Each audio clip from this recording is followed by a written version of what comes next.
Este vídeo trata sobre uno de los mayores encubrimientos industriales del siglo XX, una historia de cómo una de las corporaciones más poderosas del planeta contaminó el mundo entero y durante décadas nadie dijo nada.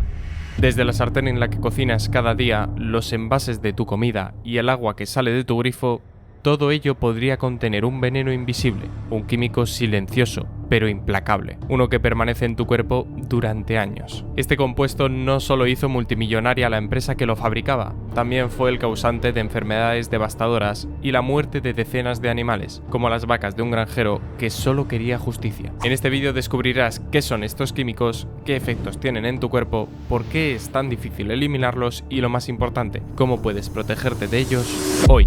Este no es un caso aislado, es un problema global y probablemente ya esté dentro de ti. Durante la Segunda Guerra Mundial en Estados Unidos se cocinaba uno de los mayores proyectos de la historia de la humanidad, el Proyecto Manhattan. Este proyecto tenía como objetivo construir la primera bomba nuclear del mundo. El problema era que lo hacían a contrarreloj. Los alemanes, por su parte, llevaban años de ventaja a los americanos, y los americanos debían encontrar una forma de avanzar más rápido que ellos. Verás, para hacer una bomba nuclear necesitas uranio enriquecido, pero antes de llegar a ese estado debes convertirlo en hexafluoruro de uranio, el cual, aparte de ser uno de los gases más pesados conocidos, también es tremendamente corrosivo. Esto resultaba en que todas las tuberías, juntas y tanques que almacenaban este gas debían ser cambiadas con frecuencia, lo cual desaceleraba el proceso y lo hacía menos eficiente. Es aquí donde aparece esta sustancia misteriosa, una sustancia que da igual lo que hagas con ella, nunca se destruye, ni se corroe, ni se quema. Por hacer, ni siquiera se junta con otras partículas. Es la sustancia más inerte jamás creada, lo que viene a decir que no interactúa con otras partículas. Si le echas agua o cualquier ácido, simplemente lo repele. Esto ocurre porque la sustancia en cuestión está compuesta por enlaces de carbono y flúor, el enlace químico más fuerte que un carbono puede formar. Pero, ¿cuál es la sustancia en cuestión? Teflon is not one thing. Con el final de la Segunda Guerra Mundial, el declive de los nazis y el ahora innecesario secretismo hasta la fecha alrededor de la sustancia, el teflón se abrió paso al público. Rápidamente el mundo se llenó de empresas que querían usar este nuevo compuesto, y como es normal, se empezó a usar en todas partes. Palas, sartenes, chubasqueros, juegos, vasos, plásticos, envases de comida rápida, aplicaciones espaciales. Incluso, un grupo de investigadores vio su potencial y se empezó a usar en distintos tipos de prótesis sintéticas. Al ser tan inerte, daba igual el paciente, que la prótesis nunca iba a ser rechazada. Y funcionaba, el teflón era un éxito mundial y la empresa detrás de ello, DuPont, se hizo básicamente de oro. Cada vez se le encontraban más aplicaciones e incluso se empezó a usar en sitios donde no tenía mucho sentido usarlo, pero estaba bien decir que tu producto tenía teflón, el material de moda. Hasta que en 1997 ocurría lo siguiente. There's something wrong with this water. There's something wrong with this cow. Slobber's running clear to the ground. La voz que estáis escuchando de fondo es de Wilbur Tennant, un farmero estadounidense. El problema que estaba encontrando este farmero era que sus vacas estaban muriendo. Algunas de ellas se les caía la piel, otras de ellas presentaban grandes tumores o claros síntomas de intoxicación en general.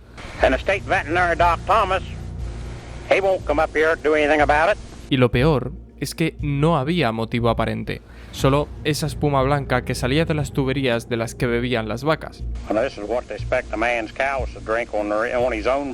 La granja se encontraba muy curiosamente a tan solo 6 millas de la gran fábrica de DuPont, a las afueras de Parkersburg. I can call the West Virginia State Veterinarian, Doc Thomas, and the only thing he asked me is, do you have a good attorney? El farmero, alarmado por la situación, contrató a un abogado, Robert Bilott, el cual acabaría convirtiéndose en la mayor pesadilla de DuPont. Pero como ya te he contado, el teflón es inerte, es tan inerte que incluso se llegó a usar en prótesis sintéticas. Su característica estrella lo hacía también extremadamente seguro. Si tu cuerpo ingiere un poco de teflón, realmente no pasa nada, acabarías expulsándolo sin problema alguno. Pero entonces, ¿Qué era lo que estaba matando a las vacas? Cuando el abogado Robert Bilott se puso en contacto con DuPont, los abogados de la empresa hicieron lo que suele hacer una empresa cuando quiere ocultar algo: mandar tanta cantidad de información que sea imposible encontrar algo relevante. Robert llegó a recibir más de 60.000 documentos. Pero Robert no era el típico abogado de calle y no iba a dejar llevarse por un par de papeles. Así que los leyó. Todos ellos. Y casualmente, un compuesto no paraba de aparecer: C8. El teflón está compuesto, como ya sabes, de uniones carbono-flúor en cadenas muy largas. El problema es que no puedes hacer directamente estas cadenas tan largas. Para ello, debes usar cadenas más cortas, de unos cuantos átomos, de 8 átomos, C8. Verás, antes hablábamos de lo seguro que es el teflón por ser tan inerte. El problema es que no basta solo con esto. Las cadenas tan largas que lo conforman lo hacen también extremadamente seguro. Estas son las que impiden que se filtren a tu riego sanguíneo y por lo tanto solo acabas expulsándolo. Quítale un poco de longitud a esas cadenas y te quedará un compuesto más corto, más pequeño. De ser lo suficientemente pequeño, este compuesto puede filtrarse a tu riego sanguíneo, camuflarse entre los ácidos grasos y acabar así en prácticamente cualquier rincón que te puedas imaginar. Y lo peor es que estos documentos lo corroboraban. En 1961, tras la salida al mercado público del teflón, la empresa DuPont probó estos compuestos en ratas de laboratorio, y los resultados fueron alarmantes. Una dosis tan pequeña como de 1,5 miligramos por kilo resultaba afectar directamente al hígado de las ratas, y una dosis de 570 miligramos por kilo resultaba completamente letal. Pero la cosa no termina aquí. Tras el descubrimiento, DuPont se puso manos a la obra y empezó a hacer más experimentos, esta vez con otras especies: conejos, perros e incluso monos. Todos ellos llegaron a la misma conclusión: el compuesto era siempre más tóxico de lo esperado. Claro que para una empresa que hace 70 billones de dólares en ventas anuales, esto no podía salir a la luz, así que no compartieron los datos con nadie. Y realmente no se habría descubierto nunca si no fuese porque en aquel entonces uno de los mayores problemas de los Estados Unidos era Tooth decay.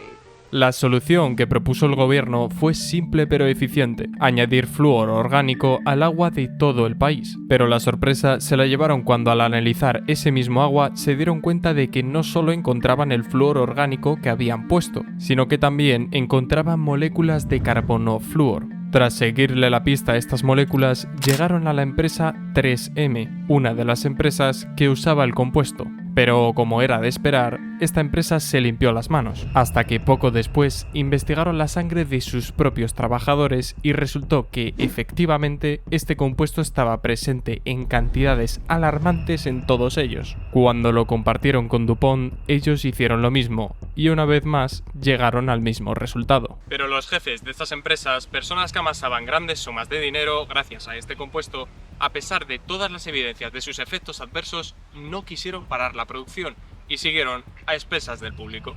Por si no fuera poco, DuPont fue una de las primeras empresas en el mundo en calcular lo que ellos denominaron como dosis segura para humanos de un compuesto químico, que resultó ser de 1 parte por billón.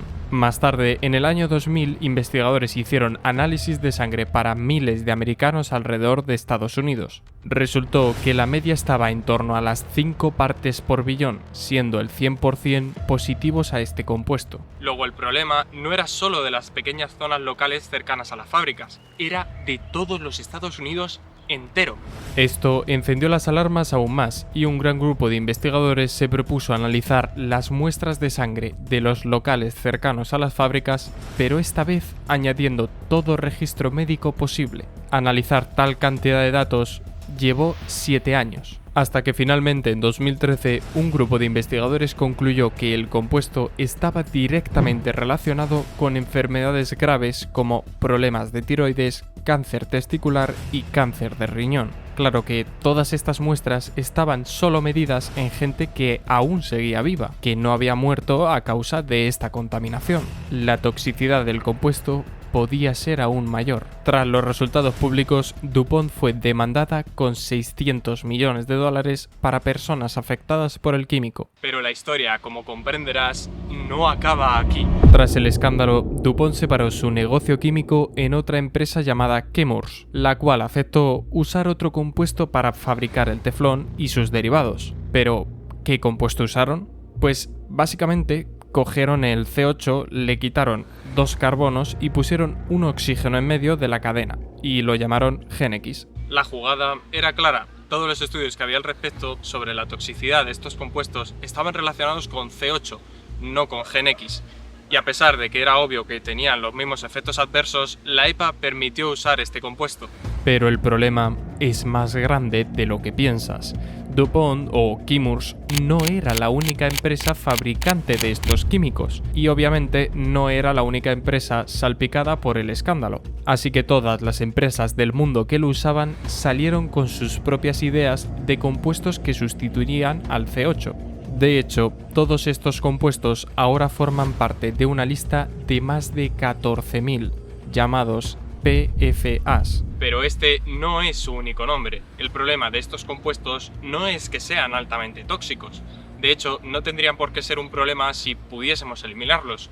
El problema es que no podemos. Las ventajas mágicas de estos compuestos son precisamente las que los hacen invencibles. Pueden durar décadas en cualquier parte y no se degradarán. Es por eso que quizá has oído hablar de ellos como los Forever Chemicals, o químicos para siempre. Había llevado décadas descubrir los efectos adversos del C8 en humanos, y ahora no era solo un compuesto. Eran 14.000 para los que no había ninguna evidencia de que fuesen igual de malos. Si no se hacía nada, iba a llevar décadas repetir estos estudios y demandar una a una todas las empresas que usan estos compuestos.